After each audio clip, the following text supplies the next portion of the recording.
J'aimerais ouvrir un chapitre,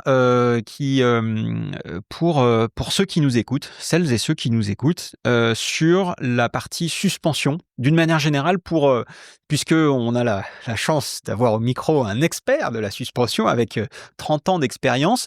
Peut-être pour revoir un peu quelques fondamentaux, qu'on a un peu, traversés, peut-être rapidement ou pas suffisamment en profondeur ou en tout cas c'était pas le sujet.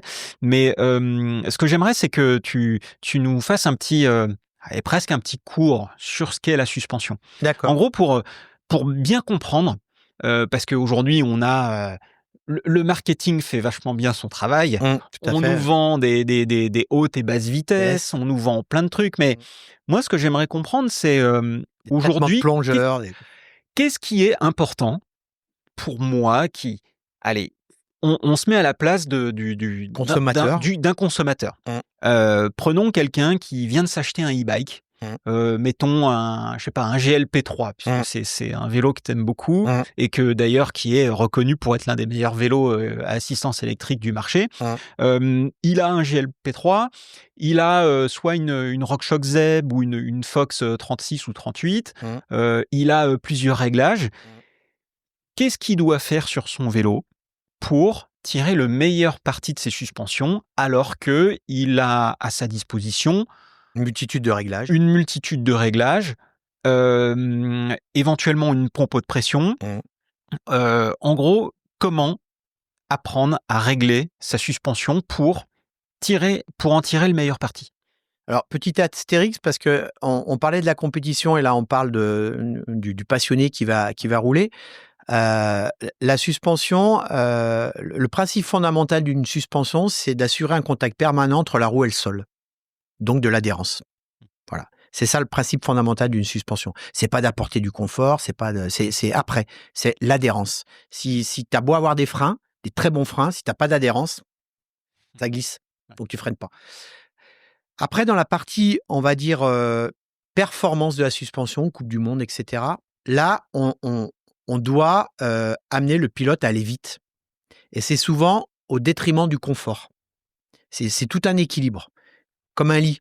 Un lit mou, tu es confortable, mais tu peux avoir mal au dos, tu vois, ou un lit plus raide, si tu vois.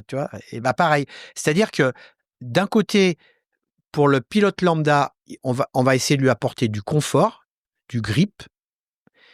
Pour le pilote de compétition, recherche de vitesse. Donc c'est pour ça, pardon, mais c'est pour ça que la fourche d'Alexandre Fayol, Bah voilà, avec laquelle il a gagné Lourdes, c'est ça. moi je monte dessus, j'appuie dessus comme un Tu te fais sourd. secouer comme un prunier, tu vois Et la là, vie je en me suis dit, diapositive. mais Ah non, non, c'est mais tu peux n'importe pas rouler quoi avec. cette fourche. Tu peux pas rouler avec, c'est pas possible. Impossible de Non. rouler avec. Non, c'est impossible. Donc c'est quoi? Il faut les bras. Il faut les bras, Faut le physique. faut le physique. Et la vitesse. Et la vitesse. Parce que quand tu roules à 10 km/h sur une voie Romède, moi quand je suis allé, pour t'expliquer, quand je suis allé faire les premières reconnaissances avec Mick à Cairns, il y a un endroit, ils appellent ça le Rock Garden. C'est des pierres, mais mon pauvre, elles sont grosses comme la table. Il dit à Mick, mais vous passez où là? Ben au-dessus. Non mais d'accord, mais votre roue quand elle va... Ah non, mais il faut pas qu'elle aille en bas, hein. Si elle va en bas, j'ai dit non mais c'est un truc de fou. Et pourtant j'avais vu des Coupes du Monde, hein. Ben en fait, il passe avec une telle vitesse, mais si la suspension elle est trop molle, ben en fait, ça les freine, ils perdent de la vitesse. Donc en fait, la suspension là, dans la performance, c'est pour garder de la vitesse. C'est garder de la vitesse. Si tu mets une suspension trop molle, ben tu le vois bien quand tu arrives dans un virage et que ta suspension et qui t'appuie, tu as toute une partie de l'énergie cinétique, elle part dedans, puis tu sors du virage, tu es à l'arrêt. C'est pas la même philosophie. Donc, pour répondre à ta question, quelqu'un qui achète un vélo et qui va faire les premiers setups de la suspension, la règle de base, c'est régler le sag. D'accord, le sag. Le sag. Le sag, qu'est-ce que ça veut dire? Qu'est-ce que ça veut Sag. dire? Ah. Quand je le fais dans les formations, Vas-y. les jeunes qui arrivent, je dis c'est quoi sag? Ils cherchent suspension. Non, to sag en anglais. Fléchir. C'est un verbe anglais. Okay. To sag, le fléchissement, l'enfoncement. S-A-G. S-A-G. Ouais. To sag, c'est un verbe anglais. Alors, c'est peut-être pas un verbe Ouais. un verbe irrégulier, hein, Ouais. mais tu regarderas, ça veut dire s'enfoncer, fléchir. Okay. Voilà. Donc, on règle le sag. Donc, c'est un pourcentage du débattement. Alors, en fonction des disciplines de cross-country, l'ADH, tu as des pourcentages. Hein, ça, on fait des tableaux, RockShox, Fox, les fesses, on tour aussi, il n'y a pas de problème. Mais déjà, ça va te permettre de quoi? ça va te permettre de régler ta pression à l'intérieur. Parce qu'en fonction de la pression que tu vas mettre à l'intérieur, nous on parle de façon générale du tarage. On parle du tarage d'un ressort. Mais tarage d'air, c'est une différence de pression. Eh ben, les gens, ils savent pas, je mets 80, je mets 60, je mets 40 en fonction de mon poids. Vous mettez la pression qu'il faut pour avoir, par exemple, 25% de sag. D'accord. En fonction des pratiques, par exemple, on va dire en cross-country, il faut quoi? Tu vas entre 10 et 15, 20 de sag. D'accord. Donc en cross-country, entre 10 et 15% d'enfoncement. Voilà. Donc d'enfoncement de l'amortisseur. Du débattement total de l'amortisseur. De ta fourche. Ouais. Ou de la fourche. OK. Pas de l'amortisseur. Faire attention, l'amortisseur, il y a le ratio du vélo derrière. Il y a le ratio un amortisseur qui fait par exemple 210 par 55, tu as 55 de stroke. Justement, on dit stroke et travel. Okay. Faut pas qu'on confonde. Stroke, c'est la course de l'amortisseur. Travel, c'est la course de la roue. D'accord. 55, tu n'as pas 55 de débattement à la roue arrière. Hein. Tu peux avoir 200. Hein. Donc, comment on calcule ça à l'arrière, du coup? Nous, on a carrément des petits abacs. On a des petites jauges qu'on met et on en tient compte, en fait. Donc, si tu as 55 de débattement à l'arrière de l'amortisseur. De course, tu veux dire? Oui, de course, tu vois, de stroke, de débattement de l'amortisseur. Tu vas pas mettre 20%. Les 20%, c'est à la roue. D'accord. Tu vas mettre moins à l'amortisseur. Donc, comment on peut faire? On peut faire un petit ratio, une petite règle de 3, un petit truc, pour calculer le sag qu'on doit mettre par rapport à l'enfoncement de l'amortisseur versus le débattement. Tous les constructeurs de suspension donnent des tableaux. Hein. OK. Ah ouais, dans toutes les docs techniques, je sais que les gens ne les lisent pas, hein, mais dans toutes les docs techniques, tu as les sags. D'accord. En fonction de ta pratique. Nous, on fait même carrément, par exemple, pour la Durolux, on fait varier la sag. C'est-à-dire qu'on s'est rendu compte, et c'est justement là, en Coupe du Monde de DH, la sag, ils s'en foutent complet. Hein. Ils en mettent pas. Hein. Enfin, ils en mettent ou ils en mettent, mais ils s'en servent plutôt pour l'assiette du vélo. C'est-à-dire que des fois, par exemple, quand il y a beaucoup de pentes comme à Val d'Isole, on mettait très peu de sag pour que le vélo reste haut. Par exemple, faut pas le faire, mais la compète, c'est autre chose. On cherche la performance. Alors, si on revient à notre réglage du sag. Tu regardes ton tableau, on te dit, par exemple, en 160 de débattement, en utilisation normale, tu vas mettre, par exemple, en enduro, 25% de sag ou 20% de sag. En DH, on peut monter jusqu'à 30% de sag. Il faut savoir que Nico, il roulait en DH avec 50% de sag. Oui, mais c'est Nico. Eh oui, voilà. Mais Nico Vouilloz. Hein, et voilà. Donc, très bon pilote et clac. Oui. Ça sert à quoi, le sag? Parce que finalement, on met du sag, ça sert à quoi? Malheureusement, le sol, il n'est pas plat. Il y a des bosses, on sait, mais il y a des trous. Et ça sert à la roue à aller chercher au fond. Pourquoi on dit le débattement négatif? On considère que 0, c'est le sol. Une bosse, c'est positif. Négatif, c'est le trou. Donc, tu as déjà soulevé une fourche de motocross? Mais tu la décolles pas, la roue, hein, à l'arrêt. La fourche, elle s'allonge. Il y a un sac de malade. Et voilà. Okay. Donc, ça permet vraiment d'aller assurer le contact permanent. Plus tu mets du sag, plus tu as un contact permanent entre la roue et le sol. D'accord. Nicolas a bien compris ça. Par contre, attention, plus tu mets du sag, plus ta suspension, elle est molle. Donc, plus tu veux aller au bottom out. Donc, il faut charger en hydraulique. Il faut mettre du support hydraulique. Parce qu'alors, autrement, tu mets un coup de frein et tu es au fond. Et voilà. Donc, tu commences à comprendre que plus ton tarage de ressort, il est dur, moins tu as besoin d'hydraulique. Tu peux mettre les deux aussi. Hein. Et plus ton tarage de ressort, il est souple, plus tu vas aller dans le sag, mais plus il va falloir que tu mettes un support hydraulique. Autrement, tu vas mettre un coup de frein, tu vas sauter un trottoir, tu vas aller au bottom out. Bien sûr. Alors après, il y a d'autres choses. Il y a la progressivité. Parce que les gens, moi je vois des pilotes, ils arrivent, ils me disent « Ah, la fourche, elle n'est pas assez dure. » Ils prennent la pompe, ils mettent. Puis après, ils reviennent, ils disent « Ah non, mais là, je me fais secouer comme un prunier. » Ben oui, parce que quand tu as changé la pression, le rate de ton ressort dans la fourche, que tu as mis plus de pression, un ressort plus dur. Tu changes aussi le threshold, le seuil de déclenchement. Donc, si tu vas au bottom out trop rapidement, faut pas changer ta pression. Faut changer le ramping en mettant des cales. D'accord, donc les tokens. Ça c'est le nom commercial de chez RockShox, mais spacer. Tu mets des spacers et voilà. Et là, tu changes que le ramping. Tu changes pas la sag. Donc, la courbe de progressivité. La courbe de progressivité, exactement. Donc, on a parlé de la courbe de progressivité, du réglage de la pression, du sag. On n'a même pas encore parlé d'hydraulique. Alors, juste le sag, quel est le meilleur moyen de le faire? On a vu sur des événements où ils ont un petit stand, tu mets le vélo, tu t'assois dessus. Voilà. C'est quoi le mieux? C'est d'avoir quelqu'un qui te tient devant? Qui te tient, tu pompes. Ok. Tu te mets en compte. Enfin, tu pompes comment? Sur ton vélo, debout, tu pompes 2-3 fois. Tu te rassois sur ton vélo. Et puis là, le gars, il remonte. En général, on a mis ce qu'on appelle, nous, des mouchards. Oui, Mouchards. donc les O-rings. Voilà, c'est des mouchards. Ouais. Ils t'indiquent. Ouais. Ils te disent. Donc le petit joint rouge, voilà, de n'importe quelle couleur. Bleu chez nous. Chez vous. Voilà. On le monte. Ouais.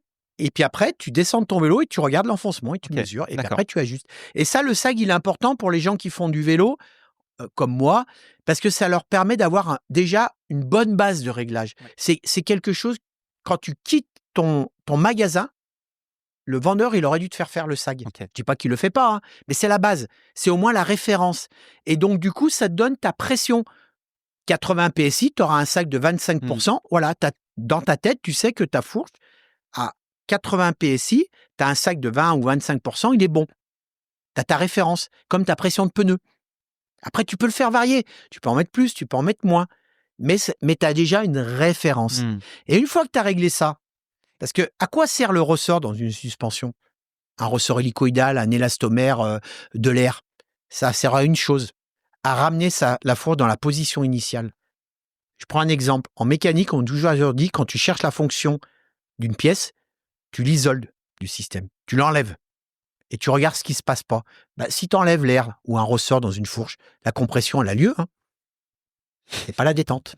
Ah, bah oui, le ressort, il sert à rassurer, à un retour de la fourche à sa position initiale.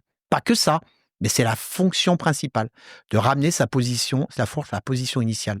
Et d'ailleurs, je note aussi, je vois ou je roule parfois avec des gens qui roulent avec des suspensions souples, notamment en e-bike, et qui me disent oui, alors moi j'aime bien parce que du coup la suspension elle est souple. Elle est confort, elle est smooth, elle est dash, comme on dit. Sauf que la fourche parfois elle s'abaisse, s'affaisse au freinage. Surtout sur un e-bike. Au freinage et encore plus dans des portions techniques descendantes. Bah oui, donc évidemment. Ce qui les transfert de masse à l'avant. Qu'est-ce que tu dis à ces gens-là qui justement pensent que, peut-être à tort ou à raison, j'en sais rien, pensent qu'il vaut mieux une suspension souple? Alors, tout à l'heure, je l'ai dit, compétition recherche la performance. Sébastien Loeb, quand il descendait de sa Citroën, là, on lui demandait pas si il est sur le rallye de Monte-Carlo, c'était confortable. On lui demandait s'il avait du grip. Par contre, pour la partie, on va dire 90% des gens, ils cherchent du confort. Donc, si la suspension elle est trop dure, ben, ils vont se faire frapper. Donc, ils sortent de leur zone de confort. Toi, ce que tu dis, par exemple, c'est que justement, et c'est là, c'est intéressant, c'est que on enlève de la pression pour obtenir une fourche plus souple. En fait, on diminue le rate du ressort. J'aime bien prendre des images. Si tu roules avec un ressort de camion, ben, ta fourche, elle reste en haut. Mais si tu roules avec un ressort de stylo bille, tu vas aller au bottom out. Donc, il faut trouver déjà le bon rate du ressort. Et comme c'est que des fourches à air, ben, le bon rate, tu le trouves en faisant la SAG. Donc déjà, c'est déjà super important, le SAG. Tu as trouvé le bon rate de ton ressort, 80 PSI, d'accord. Après, tu roules et tu trouves qu'il y a 80 PSI. Ah putain, je me fais trop secouer. Je diminue à 60 PSI. Sauf que sur un vélo e-bike ou par exemple dans une descente un peu raide, dès que tu vas toucher le frein avant, transfert de masse sur l'avant, tu vas manger le débattement. D'ailleurs, je te l'ai dit tout à l'heure, sur un parking, il n'y a pas de choc, tu peux faire talonner une fourche. Hein. Tu te mets à 80, tu freines, la fourche, elle va y aller. Hein. Et pour un peu qu'il y ait une petite marche ou une petite racine ou un truc comme ça, tu arrives en bas de fourche. Voilà, exactement. Donc, dans ces cas-là, c'est là où l'hydraulique intervient. Quand tu changes le rate d'un ressort, ou de l'air, ou peu importe, la pression à l'intérieur, tu vas changer la force. C'est-à-dire que, par exemple, nous, sur une Rux, c'est 880 décanewtons. À 880 décanewtons avec 80 PSI, bien sûr, il y a un étalonnage avec un rate de ressort connu. Tu vas pousser et ça va aller au fond du débattement. D'accord ? Si tu mets 100 PSI, bah, c'est plus 880, ça va peut-être être 1000 par exemple. Si tu mets 60 PSI, tu vas avoir main. Donc là, tu fais bien varier une force. Quand tu joues sur l'hydraulique, tu ne fais pas varier la force. Je prends le même exemple. Tu es à 80 PSI, tu as 890 kN, tu pousses avec la machine, là, avec la DB3, tu obtiens une certaine valeur. Tu fermes l'hydraulique. Et ben la valeur de charge, elle ne change pas. Tu vas mettre plus de temps. Tu changes le temps et pas la force. C'est capital. C'est-à-dire tout ouvert, tu vas par exemple mettre 3 secondes, mais à la fin, le truc qui t'indiquera toujours 890 kN. Tu fermes l'hydraulique des basses vitesses, tu vas aller à la fin, il t'indiquera toujours 880 décanewtons. Par contre, tu n'auras pas mis 3 secondes, tu auras peut-être mis 10 minutes. Donc, si je comprends bien, pour ceux qui nous écoutent et qui ne sont pas ingénieurs et qui n'ont pas les... Enfin, ça, c'est facile à comprendre quand même. Il y en a un qui intervient sur la force et l'autre le temps. Je veux quand même rendre le truc le plus accessible possible, néanmoins. Donc, ce que tu es en train de me dire, c'est que lorsque je change le tarage de mon ressort, à savoir que je modifie la pression d'air dans ma suspension, il faut que je veille à également accompagner ce changement d'un changement en hydraulique, puisque du coup, je vais avoir moins de support en quelque sorte. Tu auras moins de support hydraulique. J'aurai moins je vais mettre plus ou moins de support hydraulique pour rattraper le moins de support pneumatique. Parce que tu vas au bottom out, si tu n'y vas pas, tu n'as pas besoin de le faire. Mais c'est en général ce qui se passe, c'est que les gens, quand ils mettent une suspension moins dure, on va parler avec des termes plus classiques, moins dure, donc avec un ressort plus souple, souvent ils se plaignent parce que la fourche, elle va trop rapidement au bottom out. Mais je te l'ai dit tout à l'heure, pour éviter le bottom out, tu peux aussi jouer sur le ramping. Mais la chose importante, je reviens à ta question d'origine parce que c'est très important, une fois que tu as fait le sag et que tu as défini finalement ton ressort, si tu changes pas de poids, si tu passes pas à 110 kg ou à 30 kg, normalement, tu n'y touches plus. Puisque ton poids, ta masse, elle est là. Tu es d'accord avec moi? Donc, quand je vois les gars qui n'arrêtent pas d'enlever 5 PSI c'est des névrosés, ça sert à rien. Non. Mais après, on peut faire nos tests. On peut faire les tests, voir si ce qui marche le mieux ou pas pour nous. Oui, d'accord, mais pourquoi tu vas augmenter ta pression? Parce que ta fourche, elle est trop molle. Mais joue sur l'hydraulique. Ou parce que tu vas au bottom out, mets des spacers. Ok, donc une fois qu'on a défini notre sag, une fois qu'on a défini le comportement qu'on cherche à obtenir de la fourche avec les spacers. Ouais. Non, mais avant, l'hydraulique. Non, avant, j'allais y arriver. Ouais. Une fois que tu as défini ta pression, ton rate, il y a un truc qui est capital. Capital, la détente.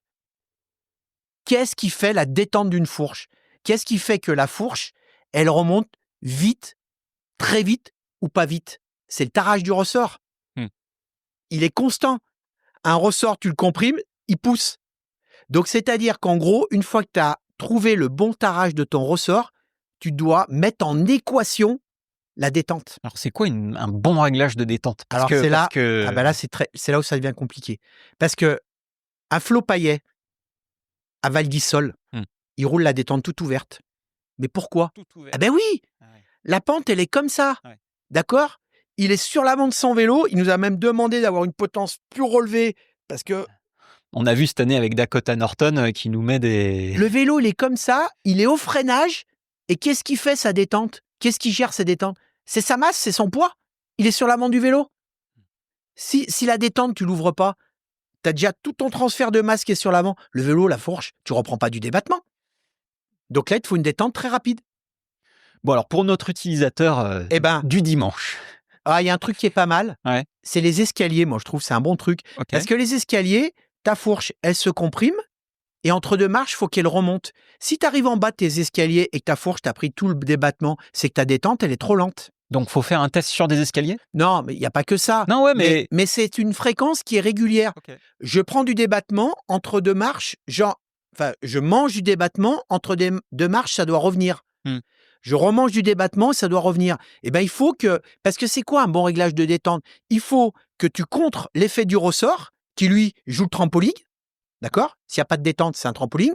Mais par contre, il ne faut pas que tu perdes du débattement. Parce que si tu mets une détente trop lente, tu vas prendre du débattement, ça ne va pas revenir. Tu vas prendre du débattement, ça ne va pas revenir. À la fin, tu es au fond et là, tu n'as plus de suspension. Tu es dur comme du béton. Mais moi, ce que j'aime bien, c'est que c'est un bon protocole de test. C'est ça. Il faut trouver des choses simples. Alors après, ça peut être une descente où tu as des petites marches d'escalier ou des petits sauts. Et ce qu'il faut comprendre, c'est que comment régler une détente? Il faut régler une détente le plus rapide possible pour récupérer du débattement. D'accord? Pour pas trop en manger. Parce que si tu en manges trop, à la fin, tu n'as plus de débattement. Donc, tu as une fourche rigide. Mais sans non plus avoir l'effet kick-top. C'est-à-dire que éviter l'effet trampoline, c'est-à-dire ce qu'on appelle, nous, le top-out. C'est-à-dire que ta fourche, elle se comprime, le ressort, il durcit, et lui, il la renvoie en haut, et l'hydraulique en détente, il est là pour contrer cet effet, que ça ne fasse pas l'effet trampoline, l'effet catapulte. Donc si j'essaye de rendre ça on va dire dans une espèce de protocole, Ouais, on va dire que un bon test pourrait être de prendre un set de marches par exemple. et de dire ok, il faut que ma fourche elle absorbe suffisamment Les marches, les les marches chocs, voilà. et qu'en même temps elle remonte suffisamment vite Entre 2 marches, entre deux marches pour que à la fin du set de marches, bah, ma fourche elle soit quand bah, même en voilà. haut quoi. Voilà, que j'ai pas Elle bouffé arrive. tout mon débattement. Ok, Exactement. très bien. Voilà, voilà, Donc exactement. on a parlé du rebond. Ouais, Maintenant on peut parler de la compression. compression. Ouais.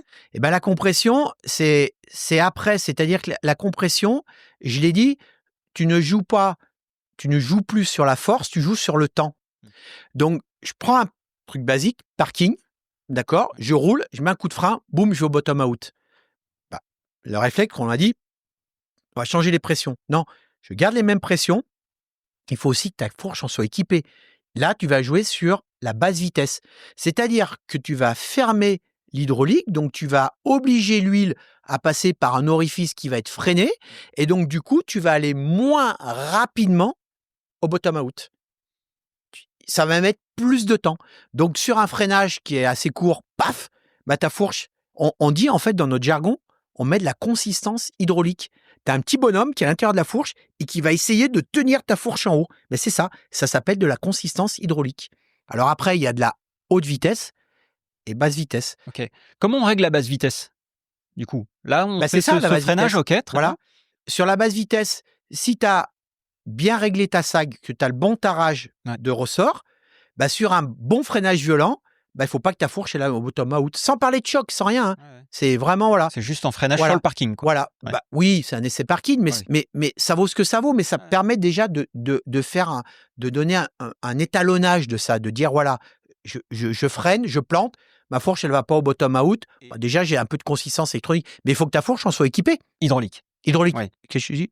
Électronique. Ah, pardon. Ouais. Ouais, Et hydraulique. alors, ce serait quoi une valeur, une bonne valeur, par exemple, de compression sur un freinage comme ça? Il faut que ce soit quoi? 50%, 70, Ah, sur 30? un freinage comme ça, faut pas aller manger plus de 50% du D'accord, débattement, ouais, ok. parce que autrement. Mais après, c'est toujours pareil, ça dépend du bonhomme. Ça dépend du Et bonhomme. ouais, Mais si ouais, toi alors, tu as les bras pour tenir, eh ben tu tiendras. Et justement, qu'est-ce qui se passe? C'est qu'arrive un moment donné, en Coupe du Monde de DH, pourquoi tu as essayé la fourche à Fayol et qu'elle était dure? C'est parce qu'ils ont des charges hydrauliques de malade. bien sûr. Bah, à la vitesse où ils passent dans les rock gardens, et eux, ils ont la musculature, ils ont le corps, ils ont le physique Enfin, ça va. qui tient. Oui, oui, mais je veux dire, Attends. Non, il faut y aller, quoi. Tu vois, Ouais. Nicana, quand tu le vois passer, tu dis, mais. Ouais. Ou quand il y avait la R2C2 et qu'il gagne la méga, et je lui dis à Rémi, je lui dis, il faut que tu charges en Mhm. hydraulique, hein, on charge vraiment. Oh, quand il sort du Pierrier, là, il arrive dans les cailloux, là. Oh, les gars, il est à plus de 80 km/h. Il arrive dans des pavasses comme ça, mais si t'as pas de l'hydraulique, mais tu te fais éjecter, t'as pas le temps d'y voir. Et là, voilà. Et finalement, en compétition, c'est beaucoup plus dur parce que moi, je l'ai vu avec Mick, qui est un gaillard.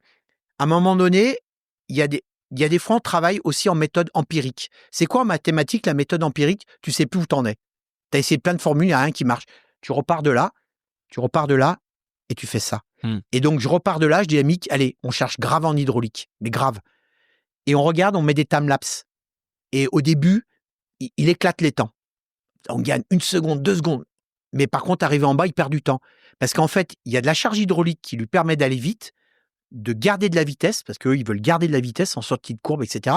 Mais par contre, il n'est pas capable de la tenir sur 3 minutes. Donc, il gagne du temps au début, mais à la fin, il est tellement crevé qu'il saute sur les freins, quoi.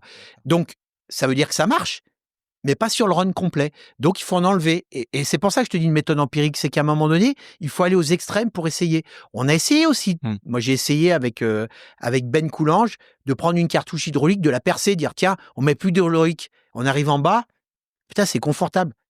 Ah ouais, mais t'as perdu 10 secondes. Est-ce que du coup, tu conseillerais aux gens qui nous écoutent d'utiliser cette méthode, c'est-à-dire de tester des trucs, comme disait un peu Jack, c'est ça, il nous disait, bon voilà, vous prenez votre pompe de pression, vous testez des valeurs. Voilà, ouais. Okay. Faut bien comprendre l'action.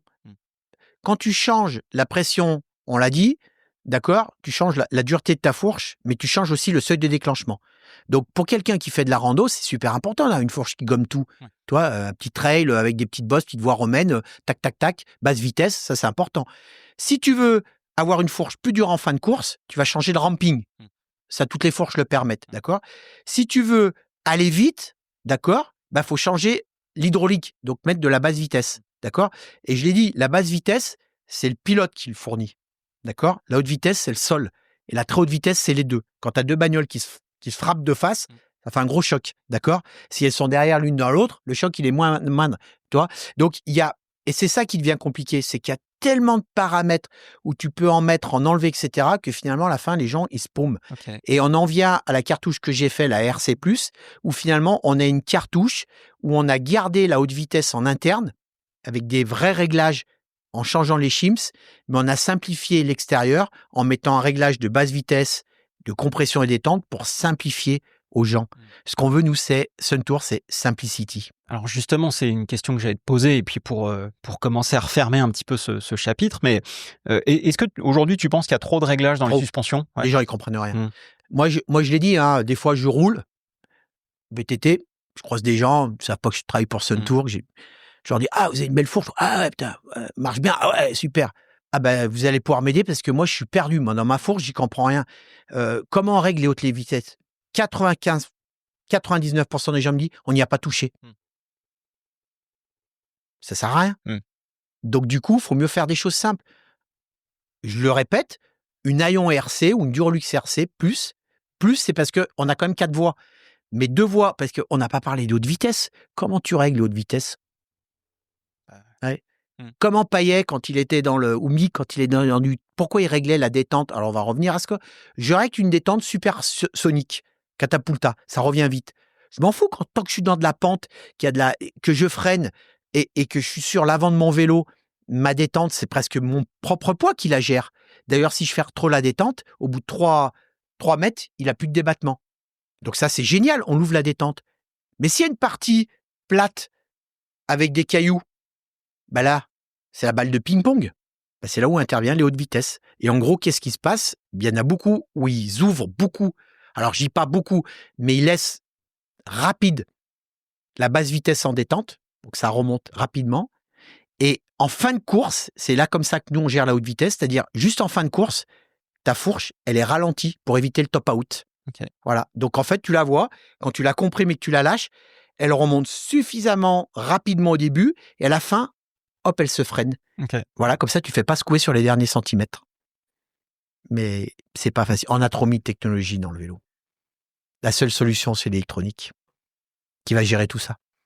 Donc, de manière simple, comme on voit aujourd'hui, pour le moment, on le voit beaucoup en descente avec, plus en plus, avec les nouvelles flight attendants de nos amis de chez RockShox. Qu'on voit. Alors, du coup... Non, mais je suis pas sûr qu'ils gèrent tout ça. Ils gèrent les blocages, l'ouverture et fermeture. Mais de là à gérer les capacités de... Finalement, non, RockShox l'a bien fait avec le rapid recovering. Ça veut dire quoi? Je reprends du débattement dans ma phase de détente. Non, là aussi, ce système-là. C'est-à-dire qu'on réalimente, parce que les gens pensent pas... Quand ta fourche, tu l'emmènes au fond, il y a une cartouche là derrière en plexi. Toute l'huile, elle est passée en bas. Mais à la détente, il faut qu'elle remonte. Et justement, tu lui dis, attention, on remonte, mais doucement, en freinant la détente. Donc, à un moment donné, il faut bien que l'huile, elle passe ailleurs. Donc, c'est ça le principe, c'est que tu as une autre voie qui ralimente l'huile en haut. Bah, tu vois, c'est... Ah ouais, okay. C'est un vrai métier. Hein. Ouais. Mais voilà, déjà, pour résumer ça, réglez votre sag. La sag, vous la réglez en fonction de votre pression. Si vous allez au bottom out, mettez des spacers.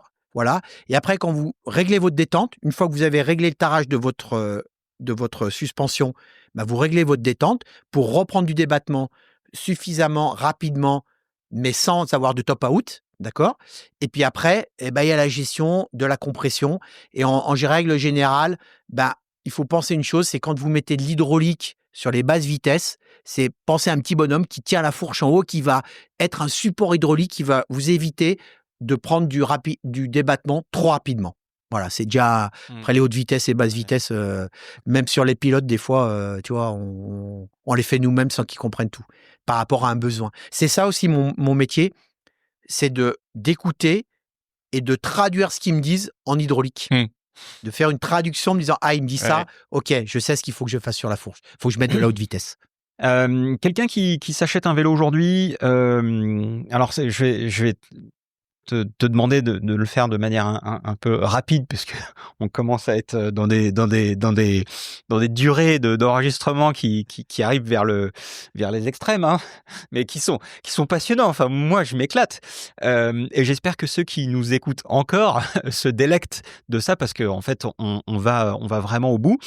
Quelqu'un qui aujourd'hui achète un vélo équipé d'une suspension, quel est le basique du basique du basique qu'il doit faire en termes d'entretien sur sa suspension, sans aller dans des gens qui font de la compétition? C'est quoi, moi, toujours sur notre pratiquant du dimanche qui vient de s'acheter un e-bike avec des super suspensions, qu'est-ce qu'il doit faire pour s'assurer que son vélo, ses suspensions marchent bien le plus longtemps possible?